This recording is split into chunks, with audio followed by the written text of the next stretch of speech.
Press In. Le décryptage de l'actualité vu par iWeb. L'information pour vous et avec vous en toute objectivité et impartialité.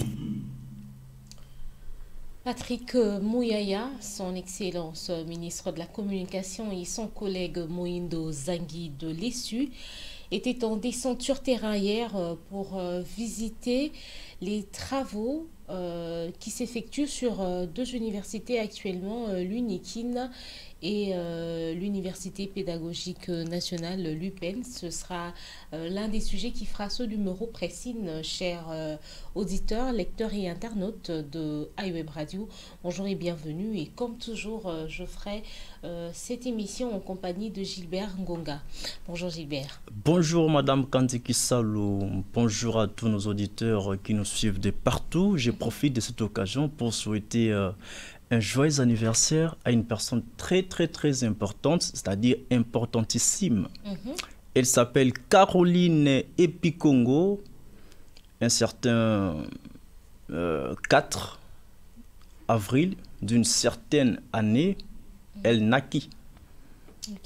Alors, elle a vu le jour. Aujourd'hui, nous sommes en train de commémorer le jour de sa naissance, le jour où elle est venue au monde. Madame Caroline Epikongo, joyeux anniversaire, que Dieu t'accompagne. C'est de la part de Waka, mon ami de l'école Saint-Félix. Nous sommes de cœur avec toi, la Miss, la princesse de son prince. De gros bisous à toi. Voilà, joyeux anniversaire à elle, quoique je ne la connaisse pas, mais la description était tellement profonde. Ouais, c'est une fille à la taille de mannequin. Voilà. Elle est vraiment Miss, voilà. Au sourire légendaire, oh là là. À la voix angélique. Oh là là, elle est fascinante, attirante, trop belle en tout cas. On dirait que c'est la petite sœur de Marie, la Vierge Marie. En tout cas, on devrait recevoir sur ce plateau... Madame Caroline. Caroline qu'on est en train de décrire avec beaucoup d'attention et de précision. On fera certainement avec elle le prochain numéro Press-In. Alors, dis-moi, Patrick Mouyaya et Moïndo Zangui étaient en descente, en visite hier à l'université de Kinshasa ainsi que l'université pédagogique nationale. Un mot? Oui, le ministre de la Communication et Médias, Patrick Mouyaya, accompagné de son collègue de l'enseignement supérieur et universitaire, Moïndo Zangui, ont effectué hier une visite d'inspection dans deux universités de Kinshasa. Il s'agit de l'Université pédagogique nationale, UPEN, où les travaux sont évalués, l'avancement des travaux est évalué à 80%, c'est-à-dire que dans les semaines qui suivent ou dans les mois qui suivent, ces hommes réhabilités seront mis à la disposition des étudiants. Et à part les hommes réhabilités, au niveau de l'UPEN, il y a aussi des hommes qui sont en train d'être construits sur fond du gouvernement congolais. Et c'est une entreprise congolaise qui a gagné le marché. Il s'agit d'Africa Solutions. Là, je salue en tout cas l'initiative du gouvernement congolais d'offrir de tels marchés à des Congolais, à des patriotes congolais. Et nous étions aussi avec les deux ministres au niveau de l'UNIKIN, la plus grande université de la République démocratique du Congo, colline inspirée. Là aussi, les travaux de la réhabilitation des hommes sont vraiment évolués. Et d'ailleurs, ces hommes vont servir des cadres pour loger les athlètes des Jeux de francophonie. Okay. Donc, il y a déjà des lits qui sont installés. Tout est fin prêt, en tout cas, dans les semaines qui suivent. Tout sera OK. Alors ici, je salue en fait l'initiative de ces deux ministres de ne pas rester dans leur bureau climatisé, de sortir un peu du confort pour aller palper la réalité du doigt, voir l'état d'avancement des travaux. Parce qu'aujourd'hui, dans notre pays, ce qui pose problème, c'est les problèmes du suivi en fait. Il y a beaucoup de chantiers qui sont initiés, mais après, il n'y a pas les suivis. Donc ces deux ministres ont fait l'exception. Ils ont descendu sur terrain pour voir de leurs propres yeux ce qui se passe là-bas. Et c'était à la grande satisfaction des étudiants. Nous avons vu des étudiants qui ont témoigné. On a accordé des interviews aux étudiants et au niveau de l'IPEN et au niveau de l'INEKIN. Tous, ils sont en tout cas satisfaits des travaux qui sont en train d'être réalisés dans leurs universités respectives. Okay. Alors ici, je tiens aussi à féliciter le chef de l'État, Félix Tshisekedi, qui avait promis d'améliorer les conditions d'enseignement en République démocratique du Congo lors de sa prise de fonction en 2019. Et aujourd'hui, c'est une promesse tenue, parce que beaucoup de gens disent que le chef de l'État, c'est un faiseur de promesses, et après, il ne tient pas ses promesses, il ne tient pas parole. Je crois que là, c'est une réalisation, l'une des réalisations de ces promesses faites au niveau de Kinshasa. Donc, ces deux universités sont réhabilitées, et même au niveau des IMBTP. Donc, il y a des travaux qui se font, si bien que nous n'étions pas là-bas pour faute de temps. Je crois que prochainement, si les deux ministres le veulent, nous partirons aussi à IMBTP pour constater l'état de l'évolution des travaux à cette université de la République démocratique du Congo. Donc les étudiants sont contents, et puis ça fait partie aussi des promesses du chef de l'État d'améliorer non seulement les conditions d'enseignement, mais aussi les conditions des professeurs. Aujourd'hui, les salaires des enseignants sont revus à la hausse. Du chef des travaux, des assistants, par rapport à ce qu'ils gagnaient hier et par rapport à ce qu'ils gagnent aujourd'hui, il y a quand même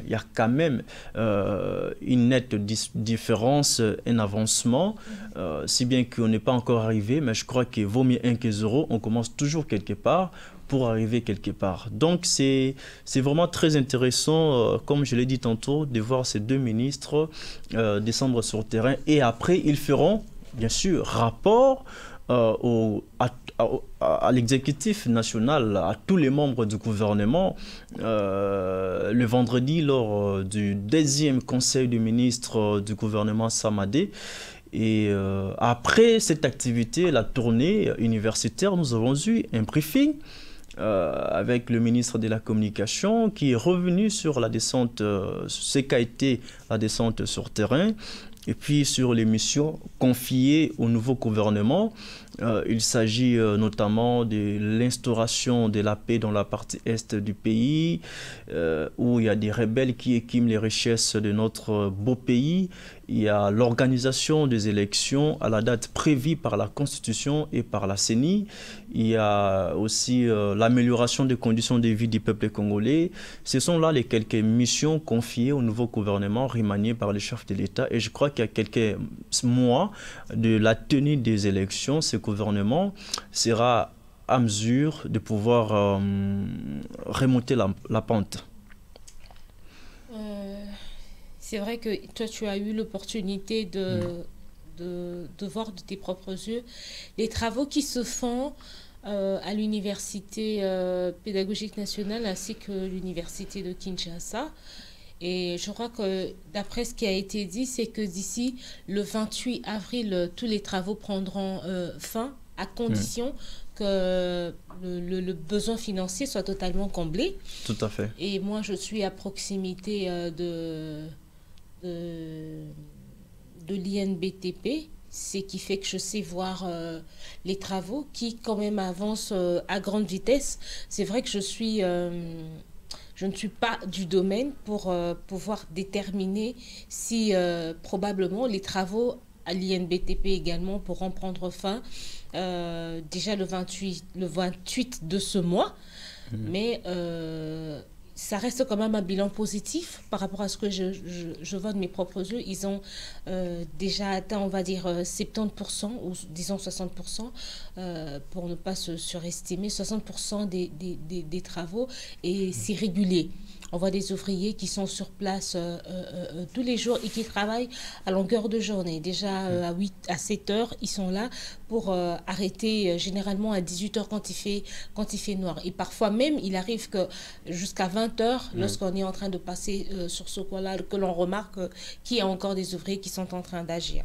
Alors, maintenant, le côté qui reste le plus inquiétant, c'est le comportement qu'aura tous ces étudiants qui, après, vont occuper ces homes. Parce que je crois qu'il y a même le recteur de l'UNIKIN qui a appelé les étudiants à conserver, à protéger ce bijou qui va servir aux générations qui viendront après.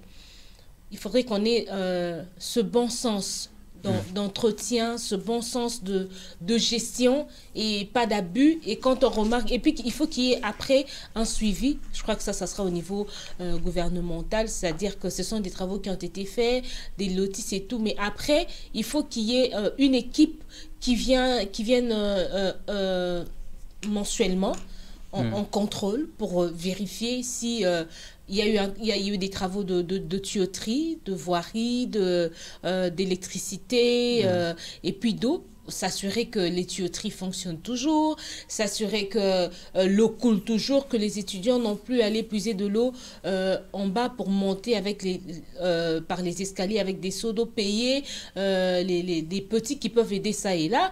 Ils doivent veiller que l'électricité aussi restera dans les bonnes conditions. Parce qu'il faut dire qu'il y a de ces chambres où on pouvait voir les câbles d'électricité qui sont déjà usés, dont les brins sont exposés, c'est aussi un danger. Ça a été l'une des choses qui a créé autrefois des incendies dans les homes. Donc, la responsabilité pour le maintien après de ces homes qui sont en train d'être réhabilités, peut-être même construits ces auditoires, sera partagée.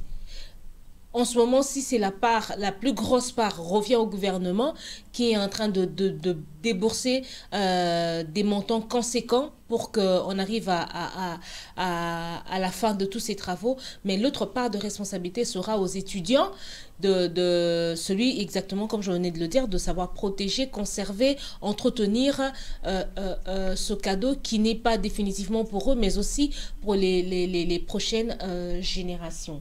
Bon, tu vois, après, il va rester également ce besoin d'emploi que nous avons.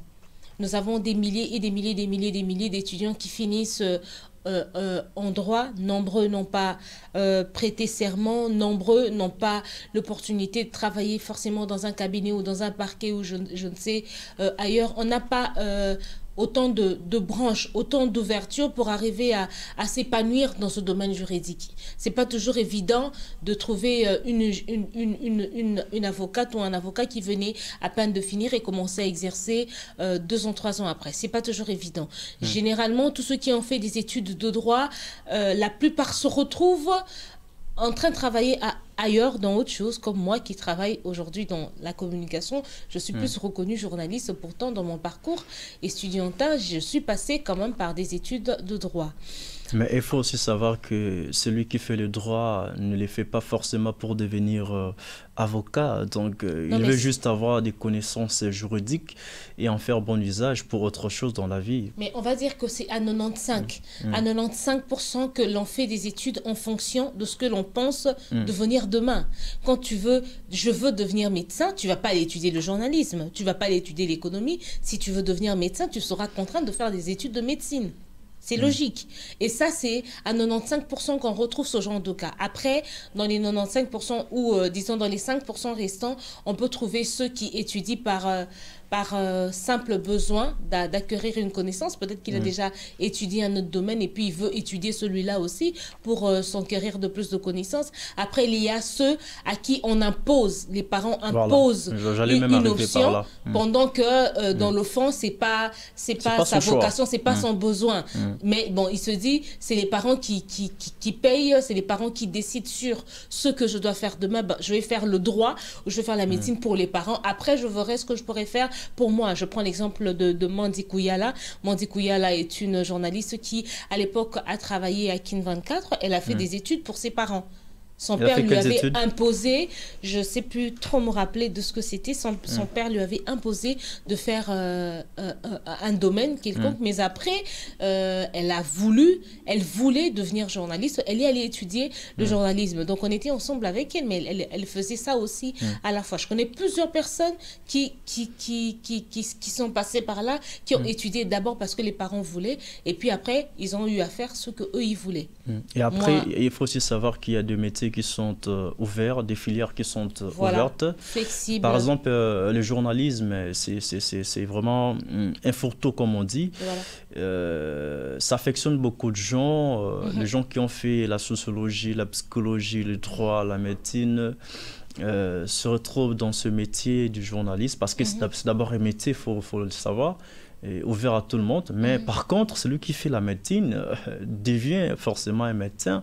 Et il doit se spécialiser dans un domaine précis, et puis il devient médecin. Mais celui qui a fait le journalisme, par exemple, ou celui qui a fait le droit, ne sera pas exercé en tant que médecin parce qu'il n'a aucune connaissance dans ces domaines-là. Il va tuer plutôt beaucoup de gens. Voilà. Et puis, par rapport à ces sujets, moi, je crois que à part les propositions que vous avez faites, il y a aussi interdiction des hommes, dans les hommes des filles. Parce que nous étions là hier, je vous dis, j'ai eu quelques témoignages des étudiants sur place. Donc les étudiants quittent leurs hommes pour aller loger aux hommes des filles, et puis il se passe beaucoup de choses là-bas, vous pouvez imaginer. J'ai même découvert un rond-point qu'on appelle le rond-point Bisengo. Rond-point Bisengo, c'est entre les hommes des hommes et hommes des filles à l'Unikine.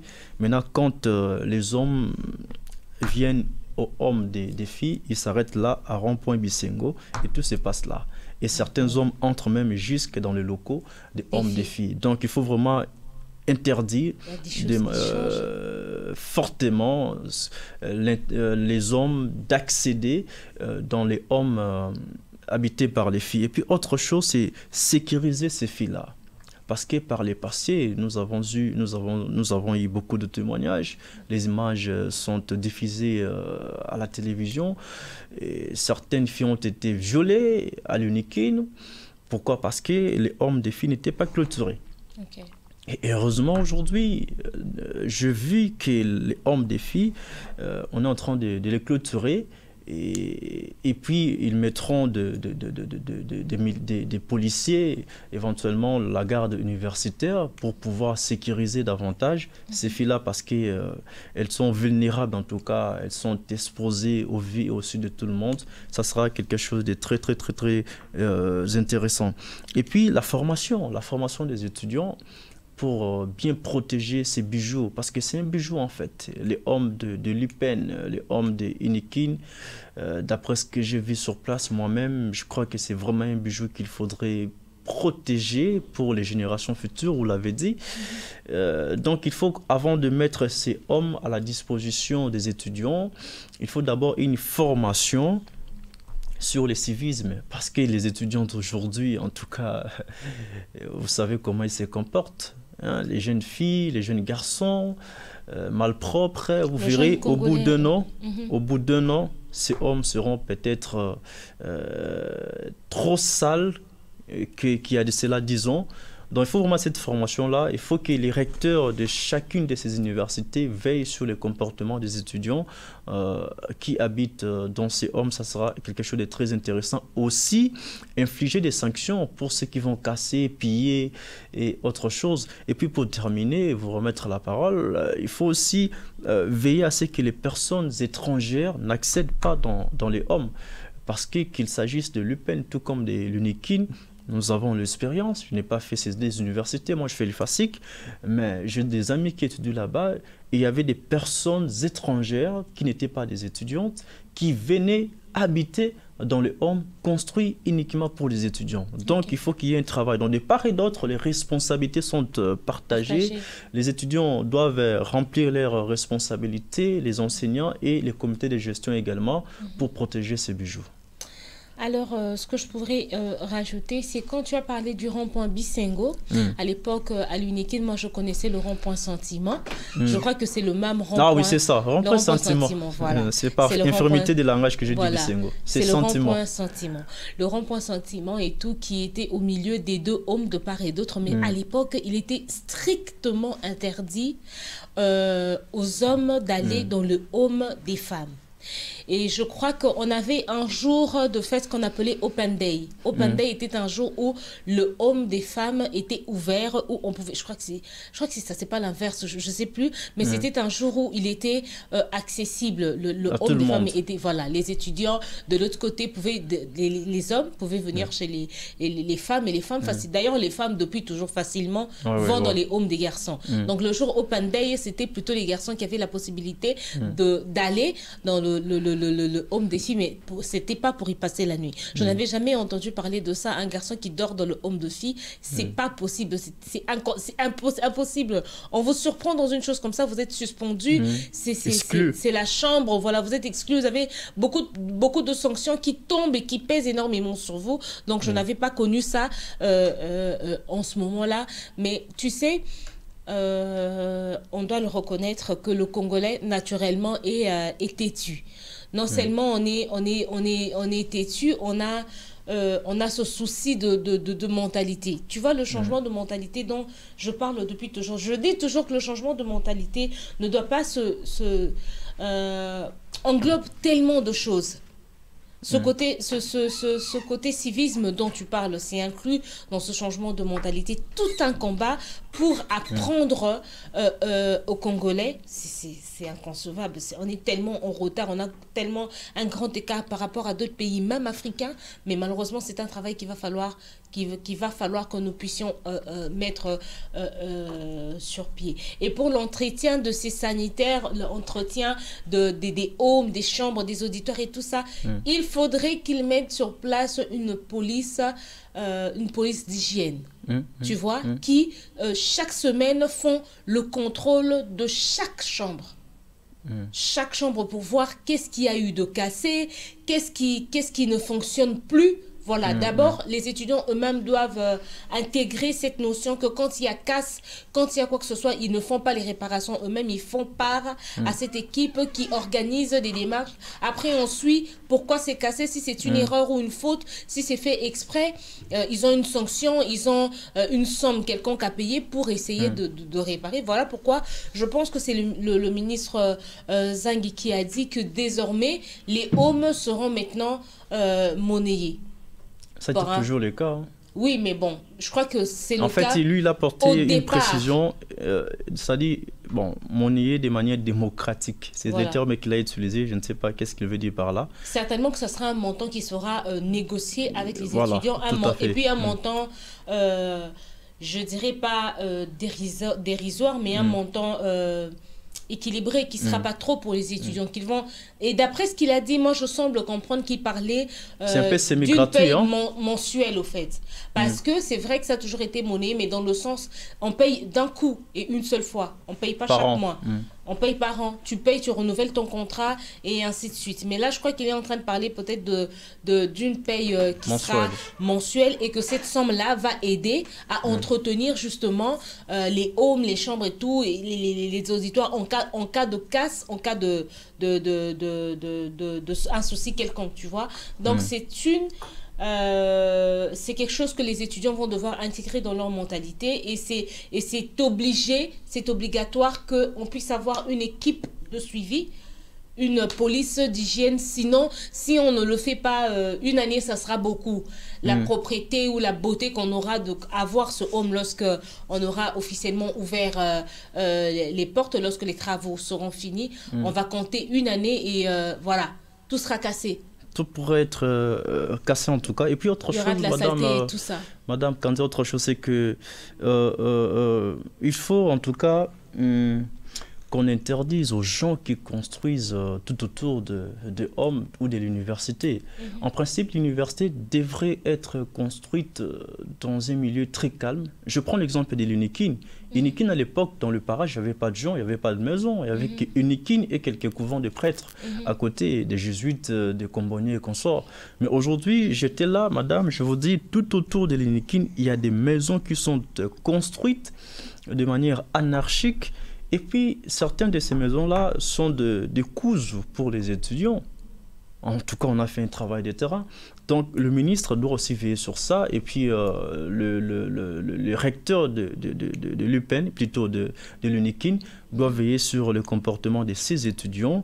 La dépravation de mœurs au niveau universitaire a pris des tournures inquiétantes parce que c'est inconcevable que vous partiez à l'université pour étudier et après, vous avez d'autres visées. C'est vraiment inconcevable. Donc, le recteur de l'Unikin doit veiller, en tout cas, s'il faut même casser, détruire toutes ces maisons-là construites tout autour de l'Unikin, ça sera une bonne chose en tout cas. Parce que je suis en train de chercher, au fait, l'appellation classique, les auberges, voilà. Auberges, ok. Voilà, non, voilà. Parce qu'il faut qu'il y ait de la forêt où les étudiants peuvent réviser leurs notes. Il faut qu'il y ait du calme. Ce n'est pas dit que toi, tu étudies dans un auditoire, là-bas, tu attends la musique des Fally, des Ferré. Ça distrait, hein. Tu vois, même il faut que construit plutôt en plein centre-ville, en plein Gombe. Il y a des bars à côté. Ça aussi, il faut veiller. Je prends IEC, je prends UPC. Dans presque toutes les universités, il y a que Patep, un peu Unikin qui est dans la forêt, mais déjà les maisons sont construites tout autour d'elles, donc c'est vraiment regrettable. Et puis, le système LMD introduit par le ministre Moïndo Zangui, parce que c'est sous son règne que ce système est introduit, en République démocratique du Congo, presque dans toutes les universités de la place. Et je crois que ça commence à marcher, hein. Ça commence à marcher. Vous faites 3 ans, vous devenez licencié. Et vous faites 2 ans de master, ça fait au total 5 ans. Mais déjà, 3 ans licencié, c'est déjà bon. Sur le plan économique, ce système a beaucoup d'avantages pour les parents qui ne savaient pas hier scolariser ou prendre en charge les frais académiques et autres de leurs enfants pendant 5 ans. Là, ils ont 3 ans. Là, c'est un acquis pour les parents. Mais les désavantages, c'est que les matières que nous avons apprises pendant 5 ans, et vont les apprendre pendant 3 ans. Vous imaginez les conséquences, c'est-à-dire que les enseignants seront là juste pour donner l'essentiel de leur plan de cours, on vous donne les grandes lignes et vous partez faire des recherches, vous revenez, vous faites un atelier avec les enseignants et puis on passe à autre chose. Donc c'est ça maintenant les risques, parce qu'avec les Congos, avec les Congolais, les étudiants congolais, il sera un peu difficile pour eux d'aller faire des recherches. Déjà, nous, à notre époque, on n'est pas dans une vieille époque. Moi, j'ai fini en 2019, ma licence à l'IFASIC. On avait du mal, en tout cas, à étudier. Quand je parle de nous, je ne parle pas de moi, de nous. On avait du mal à étudier, même pour faire les TPC, consulter un ouvrage, des choses difficiles, en licence mêmement. Et je me dis, aujourd'hui, est-ce que ces étudiants, pendant 3 ans, seront à mesure? Si on prend un licencié de l'ancien système et un licencié de ce nouveau système, on les compare, est-ce qu'il y aura match?